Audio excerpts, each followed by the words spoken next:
but I was never a great. Hi everybody, my name is Michelene. I'm a grateful alcoholic. And I don't want to hold in my stomach and stand up really straight, so just set that like that. Now I'm really much more relaxed. Oh my God. Thanks, Troy, for recommending me. Where's Troy? Okay, I thought you split. Pissed off. For recommending me, and John and Tina for picking me up, and was it Danica, happy birthday, and Tina, happy birthday. 1 year's long. If you've never done it, it's really long. Overnight, all weekend, every day. So I said, you got no cakes here? To John, poor John. I said, it's your birthday. You guys don't do cakes out here. We clap over everything. We're like maniacs out there. We're all so heavy, because we're really eating a lot. We celebrate everything. So mostly I want to welcome the newcomers, and I want to thank the old-timers. Are there any old-timers? Thank you. Hopefully, right? I don't want to be the only old person here. I know when we walked up, I told John, I said, my Christ, they're like 12 years old, Then I saw a few people with gray hair, so I felt better. Any service people out there? Veterans? Thank you for your service. Happy Memorial Day. Clap.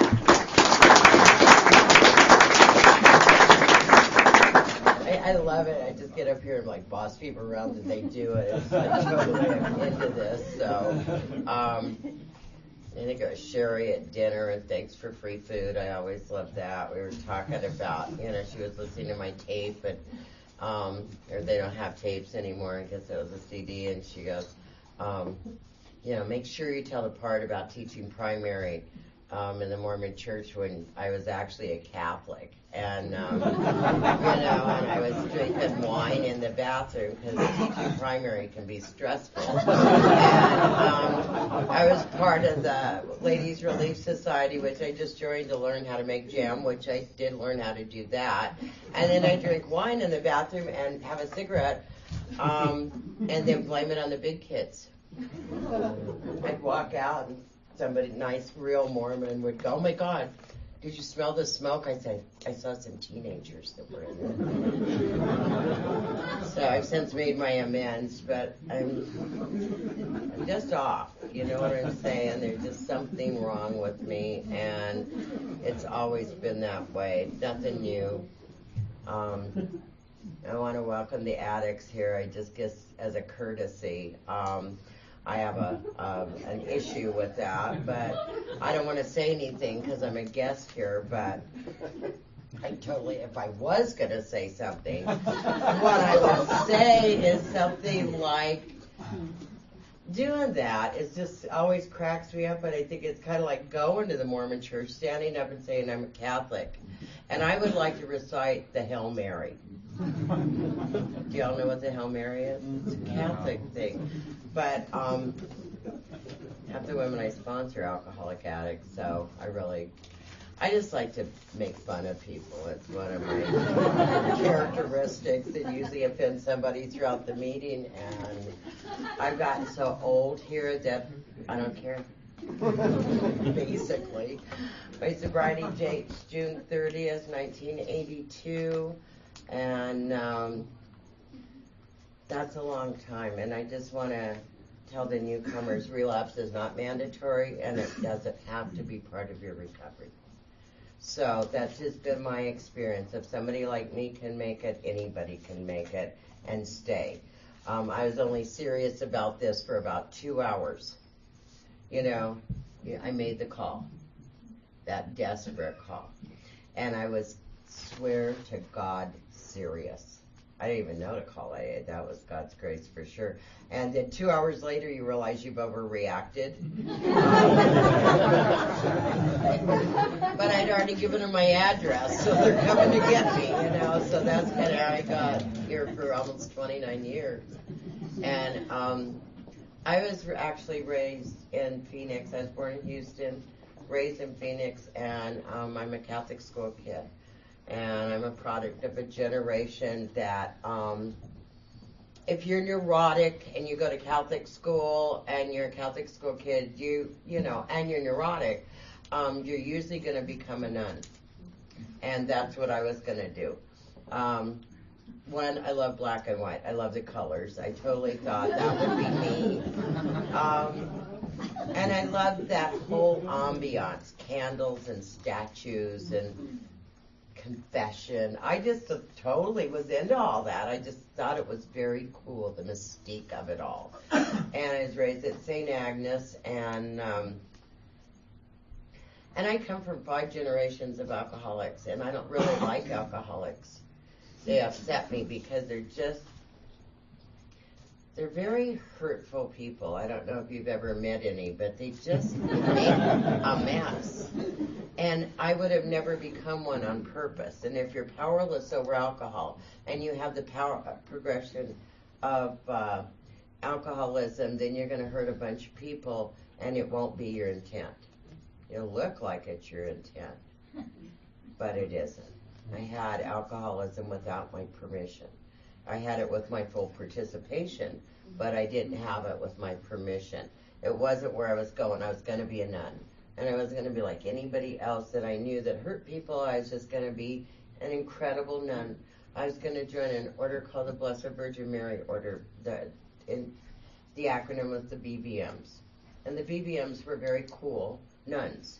And everybody wore a habit in those days, and they made you feel guilty for breathing. I mean, they had it down to a science, you know. And that was the order I was going to be in. And I just kind of grew up. And, you know, I got to be honest with you, it wouldn't have mattered if I would have been raised by Jesus, Mary, and Joseph or the Charles Manson family. I swear to God, I'm convinced of that now. I'm off. I've always been off. I was born off. And I can tell you a childhood, whatever, but I'm bored with it. And that they couldn't have won. Basically, is the bottom of line. They weren't perfect people, but they could not have won with me. Nothing was enough and nothing was right, and I heard everything different. So I have no issue with that. No issue with that. But I was neurotic, and I knew I was off, and it sucks when you know you're off at such a young age. I mean, I could have joined this at 5 or something, you know, based on how I felt.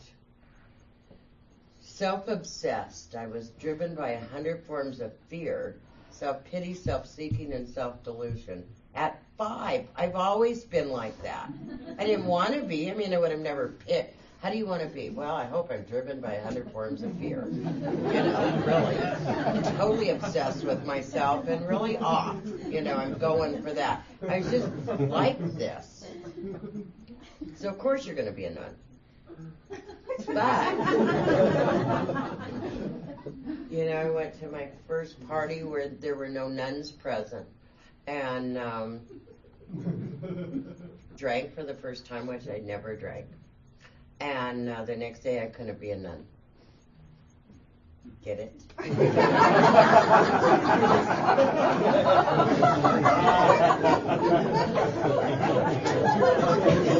She looks like such a sweet young thing right here, so that means you're not. Innocent.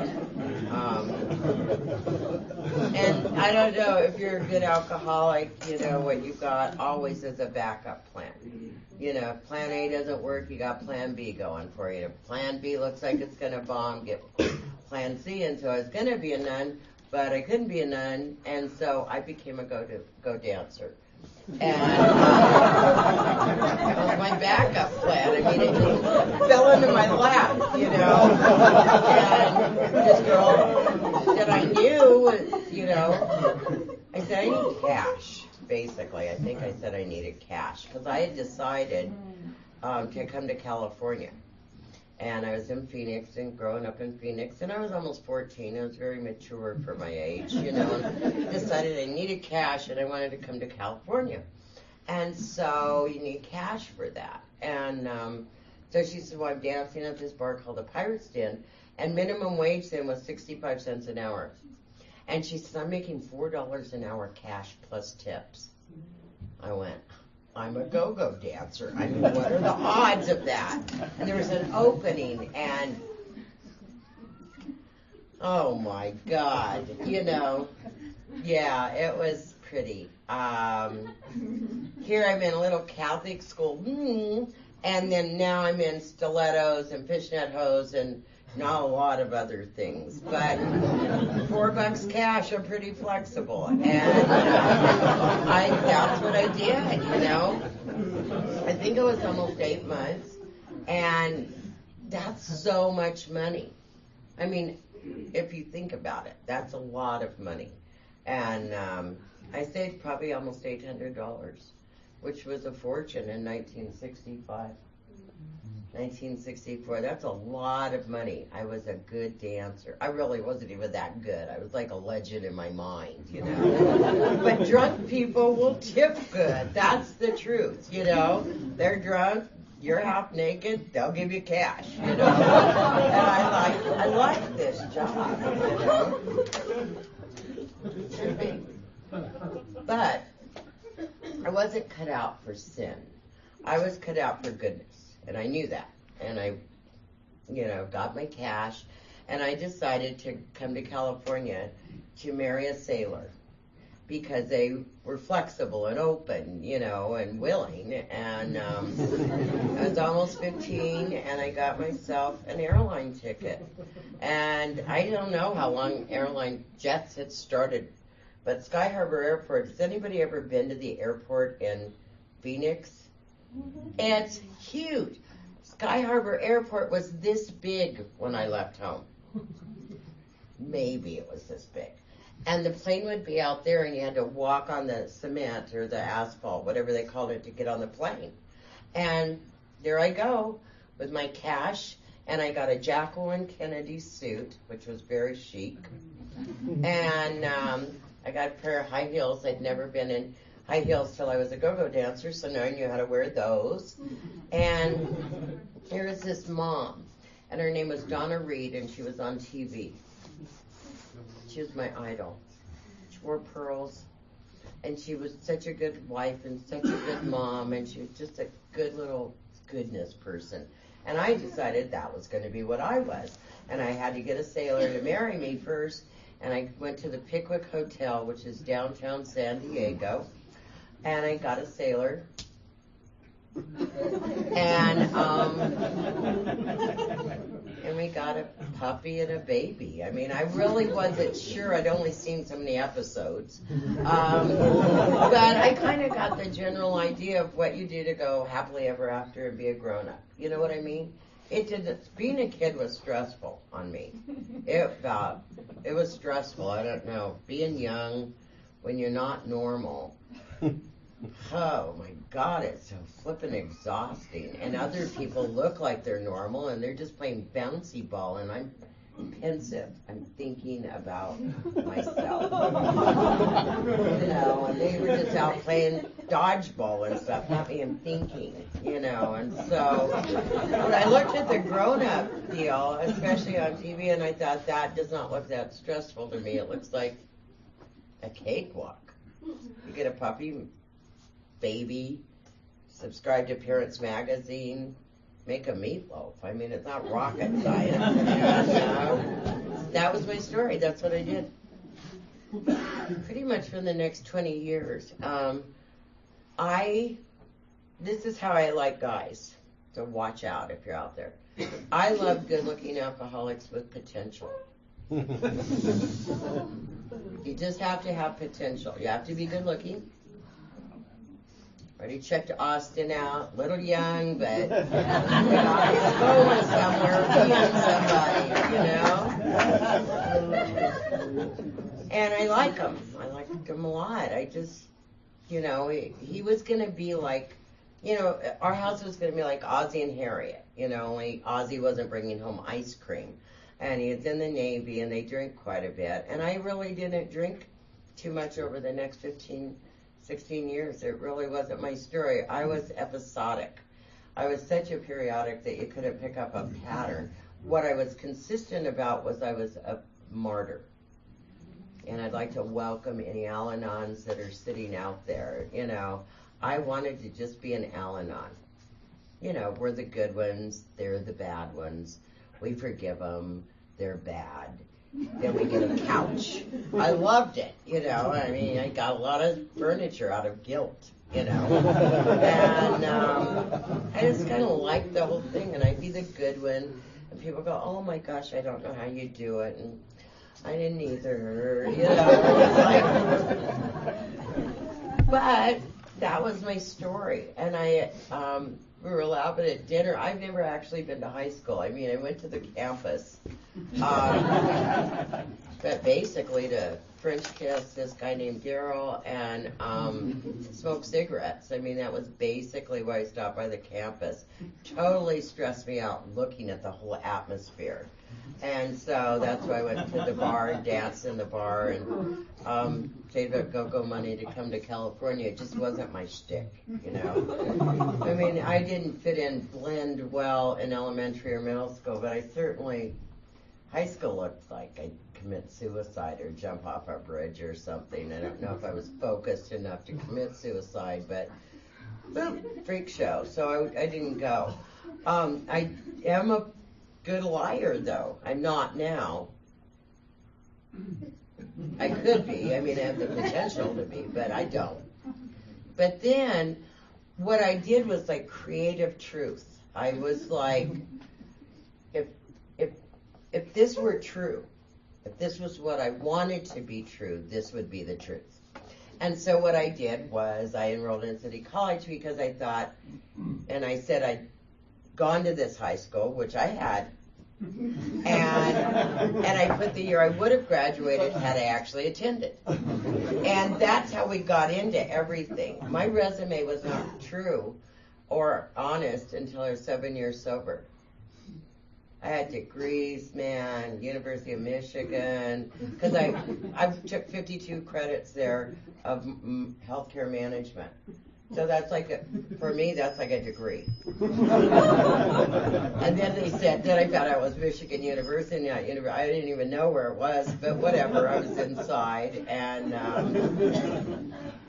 was a poli-sci major, which I really didn't know what poli-sci was, but I knew that was a very cool thing. And so that's what I'd gone to a workshop on something unrelated at San Diego State, and so I just put I'm a poli-sci major. They loved that. And they didn't have computers then, so they just would go, wow. And I'd go, no kidding. I'm impressed. I haven't even done any of that. But I was honing my truth, which was all crap, basically. I mean, what I was trying to do is, and I don't know if you've done this, but if you ever try to act like you're a legitimate person when you're really not one, there are legitimate people out there. They actually did go to school. They actually did do this. This actually happened to them. You know, they actually got married as a virgin. I mean, it was like the truth to me. I'm not one of those, and I don't want everybody to know everything. You know, at that point in my life, so I created my legitimacy, and it was impressive. And I've been in healthcare management now for almost 41 years. So they don't care. I do what I do. I'm good at it, but whatever. You know, it just looked too hard. Doing what I do well, it didn't look hard. I could just do it. But, all of the classes and stuff, it was just, what if I can't do it, you know, of what I'm already doing? So it was just too much. I'd rather just lie. And I was a Girl Scout leader for years. I was a den mother. We went to Catholic Church, Our Lady of Grace.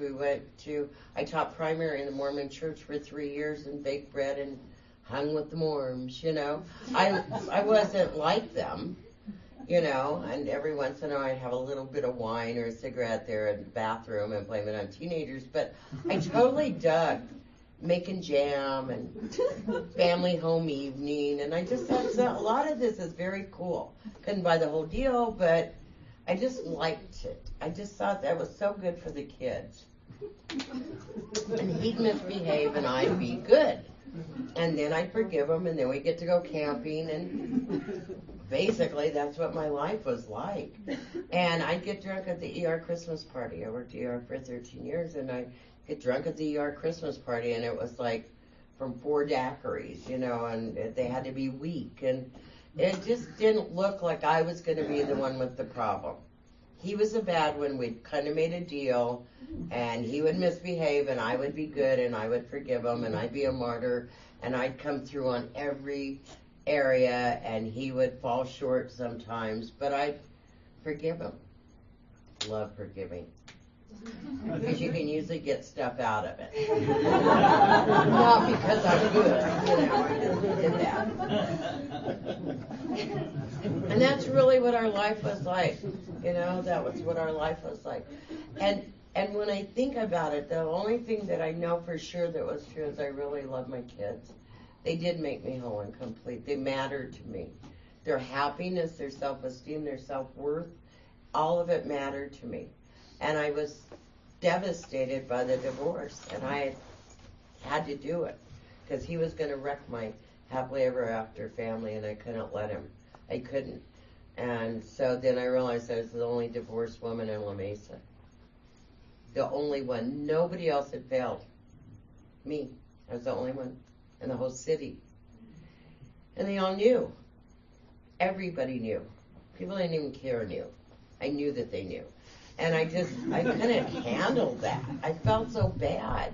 And then he had moved to Coronado to find himself with her, and I had all these kids because I was totally into the Waltons at that stage. Just keep having them, you know. And Jesus, TV, that's my life, you know. And so I got into like creative financing because if you don't get child support and you don't want to deprive your children of anything, you spend money at them. I'll show him. They are not.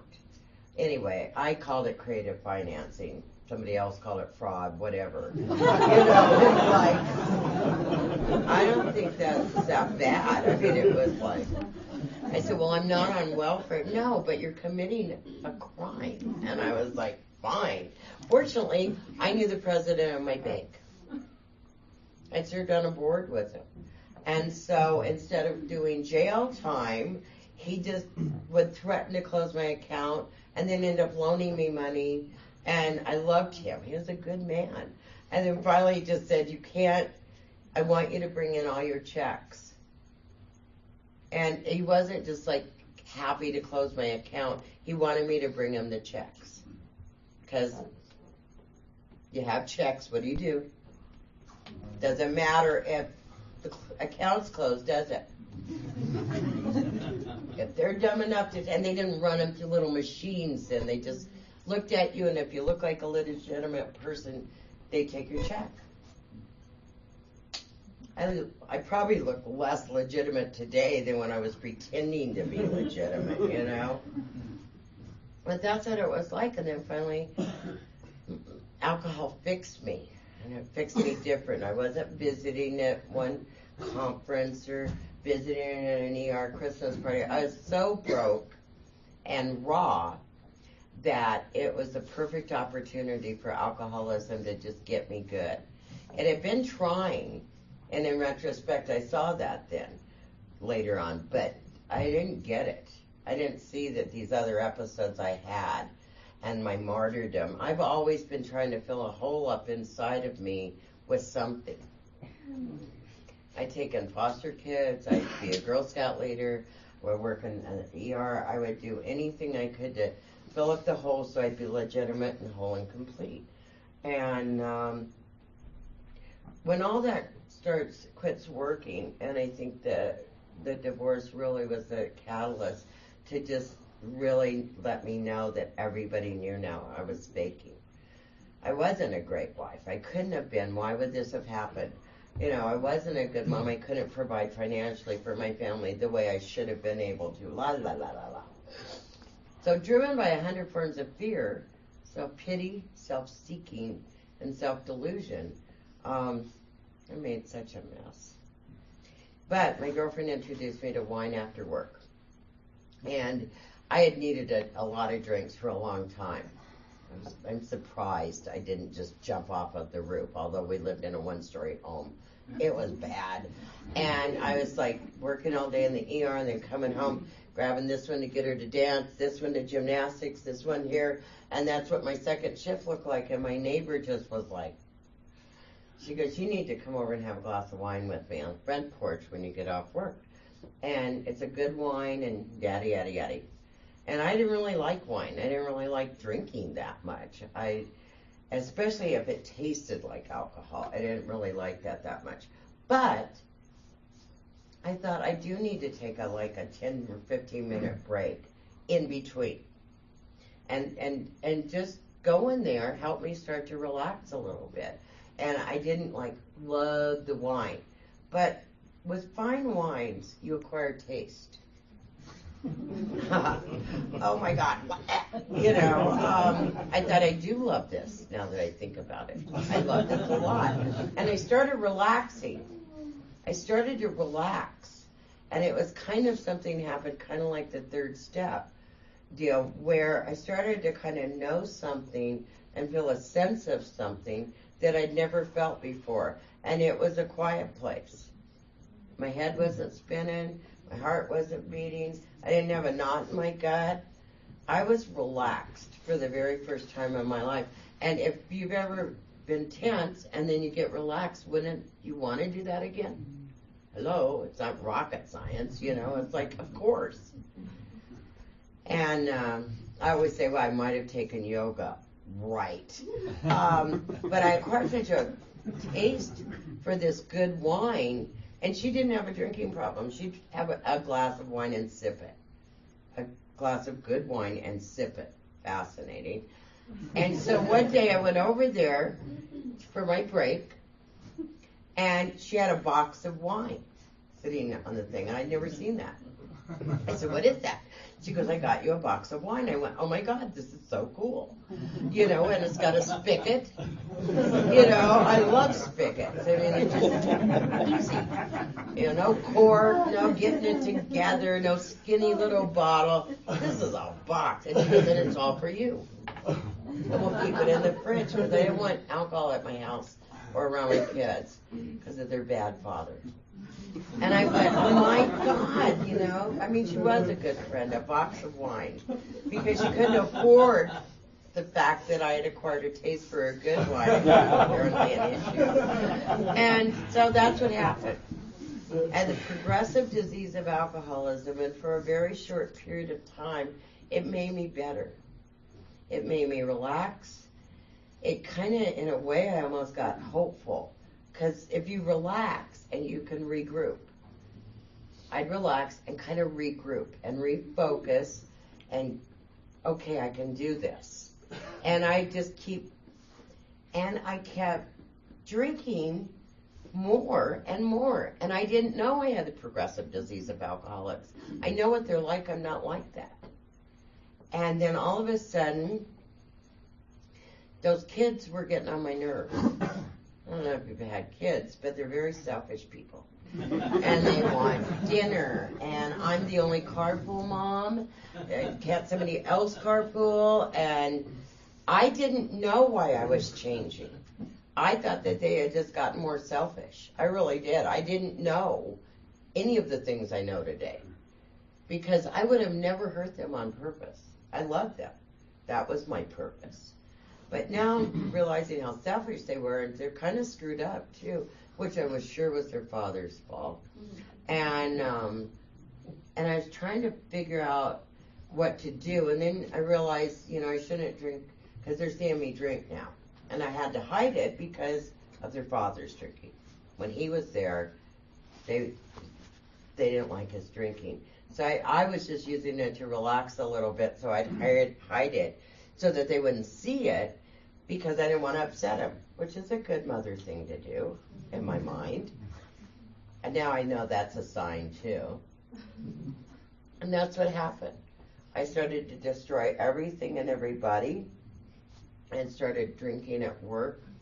This time, 29 years ago, I had just been, the company owned our hospital and several other hospitals. And that company called me to see if I wanted to head up this hospital division for this other portion of their company, based on my reputation from some period back. They didn't know what had been happening to me over the years, or especially the last couple of years. So they didn't know, so they had hired me. They said, would you be willing to come here? And I was like, yeah. Because I was starting to go in late to work and do things I'd never done before, nor would I ever, because that's not responsible. And so I went to work for them, and it was a big job, way over my head, and I was really good at it. I was amazingly good at it. It just surprised me. And so I had just started that job probably 3 months before I got sober. I'd been around the same time I was diagnosed with acute alcohol poisoning. Fascinating. When you're so good at being a fake person that you can pull off a promotion. I mean, it was amazing to me. And June 29th is my regular birthday, and I was wrecking everything, and I was hurting everybody. I also was not into mail. I didn't open mail for quite a while. Mail makes me nervous. I still don't love mail, but I'll open it every day. But then I was like, if you don't open it, you don't owe it. My mentality of why bum yourself out if you're not going to pay it anyway? Chill. So that was kind of how I was thinking. Anyway, it was bad. And the kids didn't want me to drink on my birthday because they were making me birthday breakfast. Another thing from the Waltons that we did. And the Waltons Mountain, on your birthday, they all sing the birthday song and bring you breakfast in bed, and you have no chores on Waltons Mountain on your birthday. So that's what we did in my house. Only I'm dying of alcoholism. I've only been in bed 3 hours. I have to throw up before I can drink water in the morning because I'm sick. I've got the progressive disease of alcoholism that has progressed to a point where I'm probably carrying a 0.25 minimum blood alcohol level. Any day I've started drinking at work because I can't wait till 5. Gin and tonic and Tupperware I didn't think was like that big of a deal. Kind of a mom thing, Too long to wait till 5. I mean, it was just crazy. And I couldn't go all day without a drink, so I had to drink.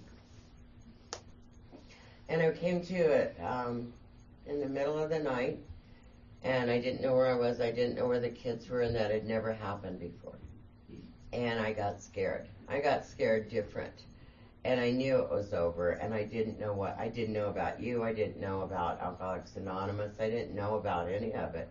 And I said, God, if you're there, and I'm not sure, I need help. This is so bad.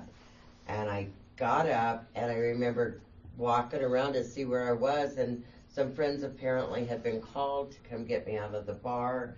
Then they dropped me off at their house and put me in their guest room, and then gone to get the kids who were all in the family room. And so I felt better that they were safe, and I knew where I was then, and I just sat there.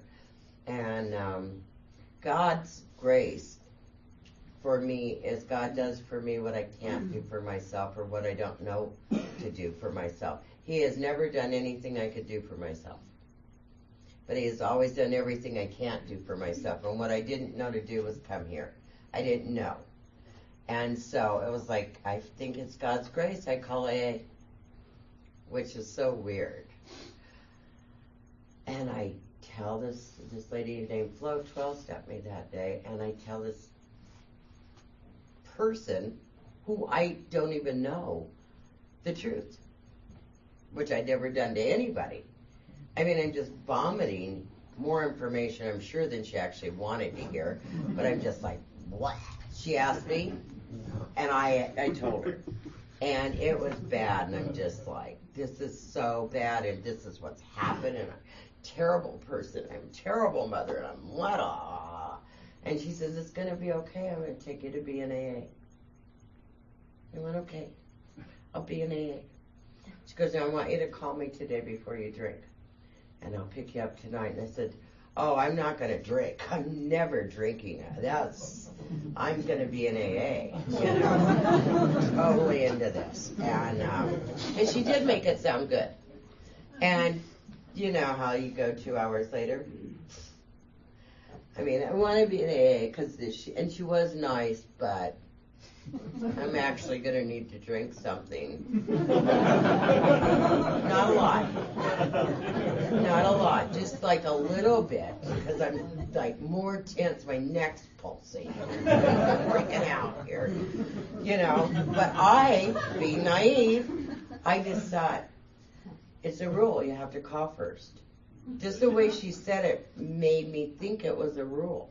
And that, you know, like once they say they'll help you and they have your address, like you have to call them first. Because she said, call first, call before you drink. Which to me meant you can drink, they just want you to call first. Check in, you know. So I called her and I said, you know, I want to be an AA still, you know. And, but I'm very stressed out this morning. I don't know what's going on. I'm just really upset. And I just, you know, I'm going to have a glass of wine in a wine glass. I mean, it's not like I'm drinking out of the bottle, for Christ's sake. And, you know, I'm trying to get this thing going. And she goes, wham, no idea what she said. But at the end of the call, I was like, oh my God, I don't want to drink. It's hell. Look at, and I was totally focused. I am not going to drink no matter what. No matter what. And then 2 hours later, it's like labor pains, you know, where you think you're good, and then, you know, it's like, ah! And that's what happened. It was like that again, and I was like, oh my God, I'm not going to make it. And this time for sure, you know, this is like, I'm going to have to drink something because now I'm getting shaky and weird and, you know, really shaky, like embarrassing, and nobody's even looking at me, you know, like really embarrassed. And so I called first because it's a rule. And I explained to her, name was Flo, and I said, I was trying to explain, like she doesn't completely understand my dilemma here, you know, because I don't know what your trip is here. I just know I am not going to be able to make it all day. I mean, it's not like I haven't tried for Christ. I'm sweating, you know, from trying to be not drinking, and I'm exhausted, and I'm just like, so, and then she goes, wah, wah, wah, wah, wah, wah, wah, wah, and I go, I don't want to drink. Drinking's bad. I want to be an AA. I mean, I said I would be an AA. I mean, the kids are, no, I have to be an AA all day.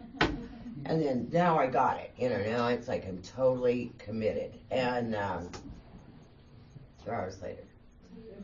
And then I realized that you have to put your foot down with these people. They're like flipping cult people. You know? They know where you live, and they, you know, they brainwash you, and they like candles or something. I don't know what they're like. But I am going to be an AA and drink. Because I wanted to be an AA, because she made it sound good and quiet and peaceful and relaxing, and that I'd be okay. And she gave me this punk AA talk. But, you know, to be in it sober just looked like too much of a stretch, you know. And it's like, it's just too much. And it's like long, and just, so I thought this time I put my foot down. I'm not going to buy into her little whatever trip she's on, and I can be an AA and drink a glass of wine if I feel like it. You have to get an attitude, you know, like if you're going to go back out, because once they've been really nice to you, you're going to feel kind of bad, you know. But what I said was, if you don't hurry and get here, I won't be able to be an AA. How pathetic is that? And I was not going to say that. And she's like at the door. Like, once they have your address, they're sitting across the street from your house or something, waiting for that last phone call when you're just ready to jump. And she was like there fast, and she babysat me till my first meeting, Thursday night, Channel Road, Lakeside. That's a long day. And I didn't know what your little thing was here, and oh my God, it was embarrassing, you know, to have to join this. And some guy named Joe had 30 days, and it said, my name's Joe, I have 30 days, and everybody clapped, and I thought, oh my God, you know. You have to say your name, you're an alcoholic, and tell them how much time you have. I'm like, oh my God. Michelene, alcoholic, I have 11 hours. And they totally gave me a bigger round of applause than they did Joe with his 30 days. I mean, totally into hours, you know. I was like, whoa, you know. I'm like feeling kind of better for 5 seconds, you know. They were so proud of me. So I went, and I was awake, because I didn't know if you counted sleeping time, awake time, how it worked here, but I wanted credit for the whole 11 hours. I was awake and sober. And I joined that night. I mean, anybody that's really proud of you after what you've been doing and clapping for you, I would join it if I were you. Because they're not clapping for us out there. They're not proud of us. They think we're bad. And in here, we just clap for everything, you know, good. Didn't beat the dog today. Good job, Joe. Yeah, we're totally into this. It's so weird. And that's how I got sober. That was how I got sober. And I still had the job and the house and the kids and the stuff. And they have a meeting after the meeting, and everybody would go have coffee, and some caffeine didn't keep me up at night. And it was like, and all these people were so nice to me, and it was so long every day to be sober, but they knew that. They got how long a whole day is and overnight sober without anything. And they were just nice to me, and they said, go to 2 or 3 meetings a day right now. And I said, well, I have a job, and, you know, well, you can get these 2 in. Well, I have kids. Well, it's so funny when you're drinking, it's like, screw the job, you know, drink over. When the kids, oh, whatever, on the kids. But now that I'm sober, I must be very responsible, you know. It's like, but I'm sitting at my job, and I'm probably 2 weeks sober, and I'm looking at my stuff on my big desk in this office, and I realized I wasn't actually qualified for this job. I don't even know how I got the job, to tell you the truth. And I've been doing this for 13 years. I mean, it's like, whoa, don't get it. And I can't be here. I mean, dude. And I just start sweating, you know. And so I walked into the director and I said, I'm an alcoholic. She went, really? Oh, yeah, I'm bad.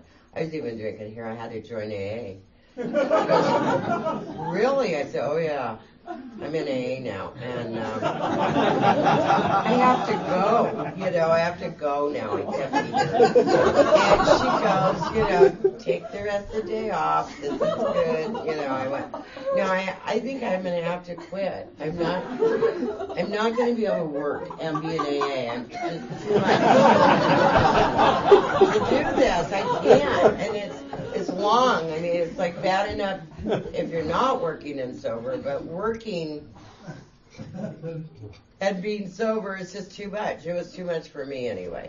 And some people I know stay employed. I'm really proud of you, whatever. But it wasn't my story. I can't function sober. It was a freak show.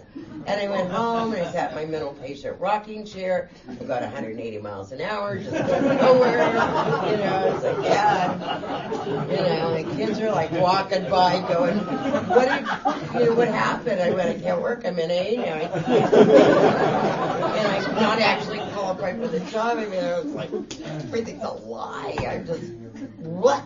And if I'm really good, and then I'll be the trash girl at the Tuesday night meeting in a week. Then I have to have 30 days, so I just started like a cuckoo person. And my sponsor, the lady that was to become my sponsor, said, you know, some are sicker than others. I said, I know. Look at them, it's sad. It's easy to pick them out, you know. It's like, look at crap, you know. I didn't know she meant me. I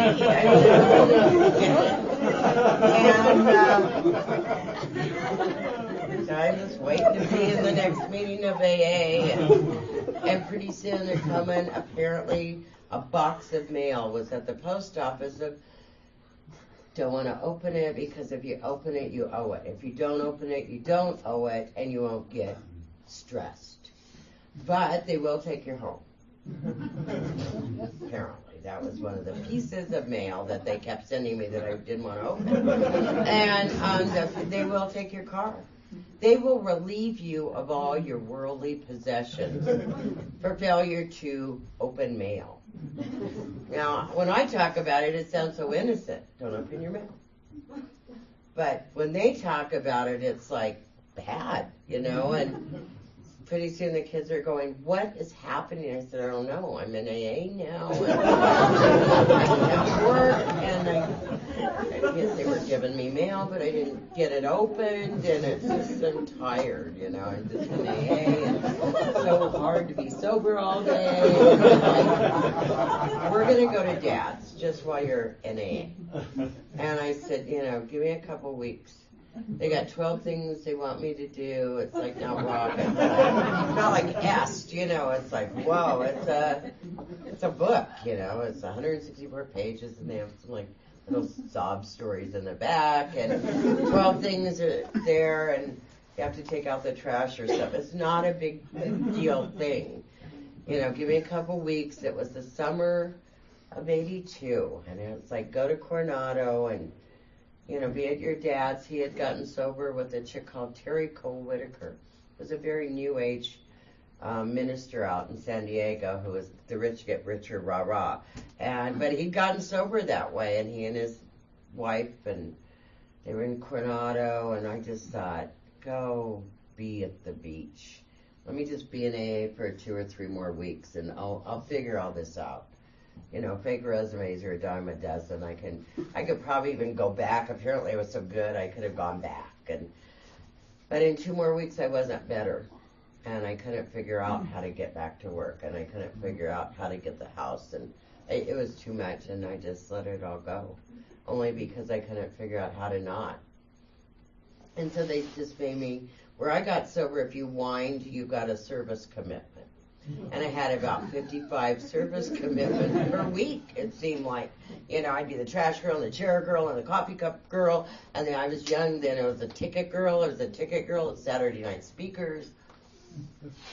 And I really just thought it was cool. I was going to have a summer. I was going to take the steps and totally get into the God thing. But first, I had to have a place to live, and so somebody gave me a 14-foot camping trailer. I'm not really a camper. To live in their front yard. 14-foot is like short.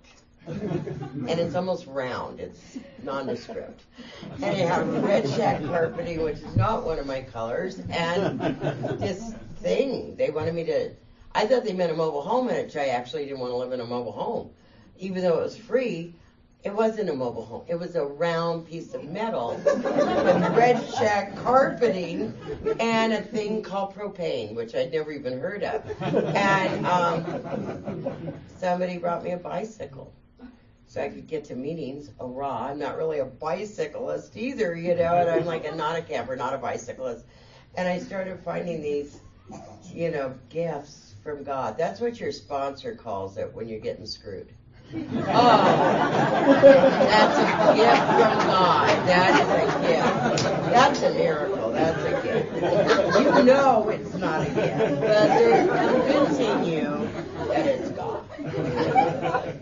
God hates my guts in because this is a nightmare. And I'm selling plasma and riding a bicycle, living in a tin can.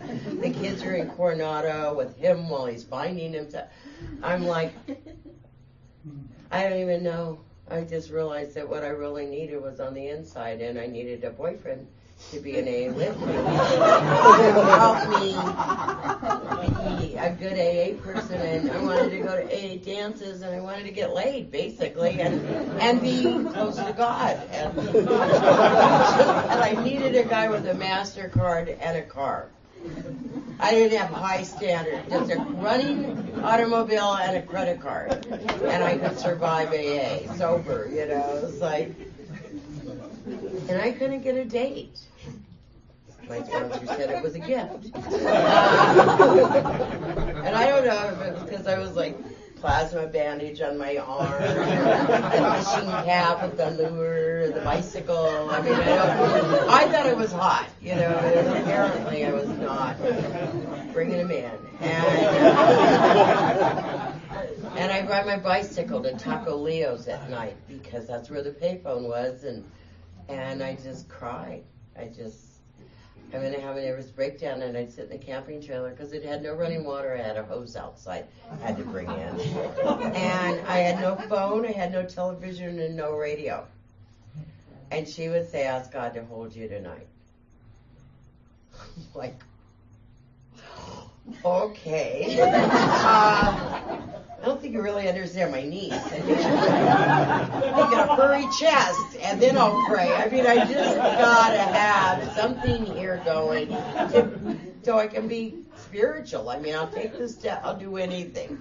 And she'd say, ask God to hold you tonight. And so I started doing it flippantly. Dear God, please hold me tonight because I can't get a date. And if you don't, I'll kill myself. I'll leave a note and say I asked you and you didn't help me. And I was very dramatic and because I was serious. I meant it. But there's someplace secret in your relationship with God that you don't have to be cool. And I definitely was in that place where I didn't have to be cool. That was probably my most authentic self ever, my most real self. It was almost like a childlike vulnerability that was a secret. And I just exposed myself to God. And I got into God letters. And that's what I have the ladies I sponsor do, and that's what I was told to do. And keep writing these letters every single day, and pretty soon there'd be a relationship there. And I started doing that, and pretty soon there was a relationship. Very freaky. But it was working, and I felt a little less nuts, and a little bit more focused, and a little bit more comfortable, and I could be alone for 18 minutes without having a meltdown and having to be somewhere and hurry. I mean, I could go to 50 meetings in one day rather than spend 5 minutes alone with me. And all of a sudden, I'm a member of Alcoholics Anonymous in good standing, and I'm taking the steps, and I'm doing it. I have service commitments, and I'm meeting with my sponsor, and I'm not thinking about a boyfriend, and I want the kids to come home, and when I have something to offer them. Obviously, I can't have them there. An old-timer got me making sandwiches in a deli. He said, you've been a mom, you can make a sandwich. I have a friend, you can start tomorrow. And I went, I have a healthcare background. And he goes, you have no job, no phone, no transportation, and no way to really create a fake resume right now. So you're starting tomorrow. That's what my first year was like. It was like, no phone, right to the pay phone and call your sponsor. And so as I was taking these steps, I started having something happen to me. And I don't want to toot my own horn, but toot. I was starting to get this thing here like it made sense. Like the 4-step made sense. Like it was really going to be about my side of the street. I got to tell you about theirs, but I was really going to look for my role in things, which I'd never been willing to do because I was a professional victim. And victims can get away with a lot of crap. People that work through that can't. You got to take some ownership over who you are, what you're about, and where you're going. And so I was reluctant to do that. And then I started taking the 6th and 7th step. When I got to my 8th and 9th step, I need to tell you, I tried to be painstaking about this. I had let a pizza bill go from probably $12, we'll say. I make up amounts because I really don't remember. It was a long time ago. To like $200 because they put it in collection and then every month it compounds. It was a very expensive pizza night for the children. But I had a check. And pizza for everybody. Bring in the neighbors. Who cares? I had to make financial amends that were big and were little. But I didn't have to make them all at once. And my sponsor would just work off of that list and say, let's take this one. Let's send them $2. Let's do this. And everybody worked with me, amazingly enough. And then I was going through people, and my mom had died when I was young. I also got my sister to raise when I was 21 years old, and she's actually only 2 years older than my oldest daughter. And she's 46, my oldest daughter's 44, next son's 42, my next child is 35, my next one's 33. So they're from 33 to 46. It's a stretch. That was my family. I got to my 9th step and I had to go to Texas and see my dad. My dad and I had a broken relationship, and of course it was his fault because I was wonderful. Except with this stupid inventory trip I was on, it was kind of like I'd always wanted him to be somebody different, and I wanted to be the way I was. And I always wanted him to be a great father, but I was never a great daughter. And I wanted him to remember my birthday, but I thought his birthday might be in October. And it went on from there. I wanted him to know me and accept me. I had no idea who this guy was. So I fly to Texas. That's where my dad is. And I'm going to make amends because I'm sorry. I am sorry not for his side of the street. I'm sorry for mine, and I want to try to make it right. And I want to find out who he is. And I want to thank him for trying to put me in private school and Catholic school and give me a good education and la-di-la-di-la-di, and I'm ready to do it.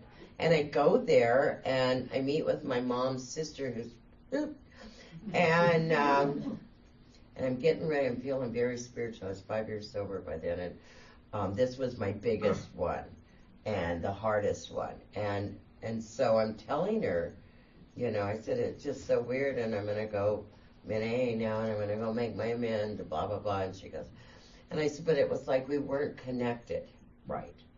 And she goes, oh, honey, that's not even your real daddy. Oh, what? She goes, that's not your real daddy. She goes, you didn't know that? Oh, I'm sorry, honey. I thought you knew. Well, anyway. You know what a freak show you can be at 5. I mean, you can imagine what I was like. I'm like, I'm not German? That's what I said. I'm not German. She goes, no, you're Greek or a Jew. I'm never quite remember. But it was a restaurant owner where your mama was a waitress, honey. This is how they are in Texas. I'm like, I am Greek or Jewish? I'm not German. I don't look like German people in our family, but it never occurred to me I wasn't German. My maiden name was Dreheim. I mean, Christ, how much more German. That's something. You couldn't even believe it. And she said, well, I'm sorry, honey. It looks like I upset you. So I raced over to the Legacy Club right outside of Houston, and there's this old timer that got sober the year I was born, and I'm racing in like Kramer to tell her this thing before I go see my dad. I'm not really my dad. Now I'm a Greek or a Jew. My mother, my mother did this, and my dad, and and she looked at me like I was nuts. She said, honey, a daddy's a daddy. Just get over it. I'm like, California, that's Oprah material. In Texas, they don't care. You've already bored them with the drama of it all. She goes, let's just have a meeting on acceptance tonight. Little California girl's got a problem. And that's what they did, and I swear to God, double Bible, at the end of the meeting, it was fine. It was fine. It was fine. That was my dad. That was the trip. This was my amends. If they did it to protect me or without telling me, then they must have had a good reason. My mom went to her grave with it, and I wasn't going to tell my dad I knew. I was just going to go clean up my side of the street with my dad. And that's what I was able to do. Phew. that's huge for me. And I went and he just looked at me and I said, I'm so sorry. And I said, I want a chance to be a good daughter. And he just looked at me. He had never seen me think about him. He'd never seen me think about anybody that wasn't in somehow relationship to myself. These people were just there to make me happy. That's what I think I thought. I didn't know who they were, what they needed, where they came from, nothing. And for the next few years, I got to know my dad before he died. It was amazing. I got to ask him questions about when I was little, and he was an amazing person. And I got to be there, and he died, and he was fairly young. And but I got to be a good daughter before he went. And I'd wanted Prince Charming, and my sponsor convinced me that, he was looking for a princess, and I wasn't one. Ow. True, but ow. It was like, why don't you wait until you have something to offer? And the kids had come home, and I'd gotten out of the deli after the first year and gone back to healthcare. And I said, okay. I just got it. I got that I really wasn't healthy enough to have a relationship with a guy, that I knew what I was good at and I knew what I wasn't good at. It was too much. And to be an AA and be a mom and go to work, and it was all going to be enough, more than enough to keep me busy. And Carl from the club brought me a car, free car. He comes over as soon as I got the kids back and knocked on the door because all I had was a bicycle. And I just gotten a job back in healthcare, which was some distance from the house. Just gotten into an apartment with my credit, and because God's in charge of all of it. You'll get what you need to get if you're going to stay sober no matter what. And God knew I was, and that's what happened. I'd get these ugly, gifts in ugly wrapping paper from God. God's gifts come in ugly wrapping paper sometimes. They look like you're getting screwed. Looks like a bad gift. But inside, they would be like the things that make you you and build your character and make you kind of feel good about yourself and legitimate. And that's what kept happening to me. And Carl brings me a free car. It was a red Ford Pinto, which I call a bottom in itself. I was just like, I don't mean to offend Pinto people, but I hate Pintos. And I would never drive one, and I certainly wouldn't drive a red Pinto. And this is the free car I'm getting? I mean, only a couple of years though. I don't want it. I'm thinking if people in AA will bring you a car, I'm waiting for a Volvo. I am not going to just jump at the first car that's brought to me. I'm like, I can't be seen in it. So I thank Carl for bringing it, but I said I can't. And he goes, no, I want you to have it. You've worked hard and kids are home. And I said, no, I'm serious, I can't. And so he just kind of smiled and he said, okay. He went left. Called my sponsor because I had a phone now, and I said, oh my God, you won't believe what happened. And so I'm telling her like she'll understand. She said, you did what? She says, you call Carl and you tell him you're so sorry, you're so ungrateful, but you're new, and that you would appreciate it if you'd bring back the car and forgive you for acting like that. I said, then do I have to drive it? I don't even want to drive it. And that's how I got my 1 year K. I mean, it was just sober, I'm not good. Drunk, I'm relaxed. Drunk, I throw up, I pass out. I don't open mail, I don't get all worried about money. I spend it like I got it, and I don't worry about it, and I don't care. I go to a place where there is no pressure on me at all. And if I could have stayed there without waking up sober all the time, I probably would have just died drunk.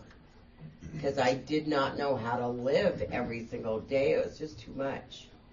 And you guys taught me everything. Everything. So far, you've taught me everything about what to do and when.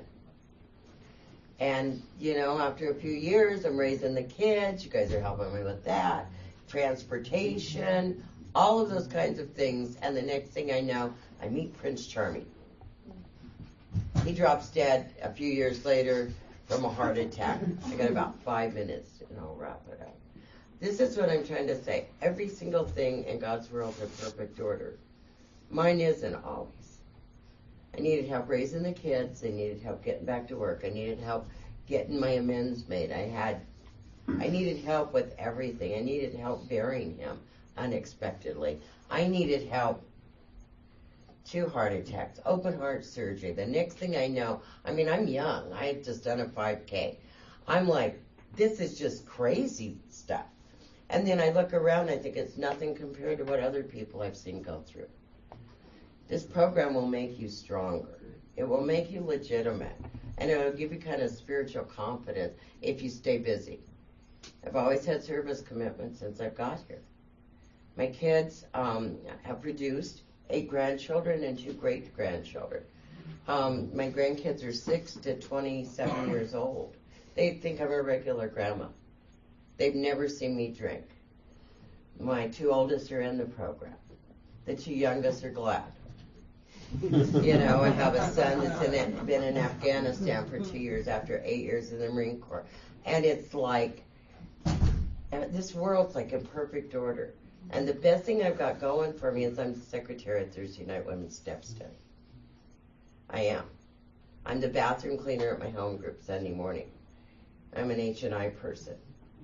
I'll be a greeter. I will be a greeter. This thing has always come first. My kids thought they always came first. Every single thing in my life has been in perfect order. Yeah, I just have to accept the gifts in ugly wrapping paper. So thanks for having me. Thank you.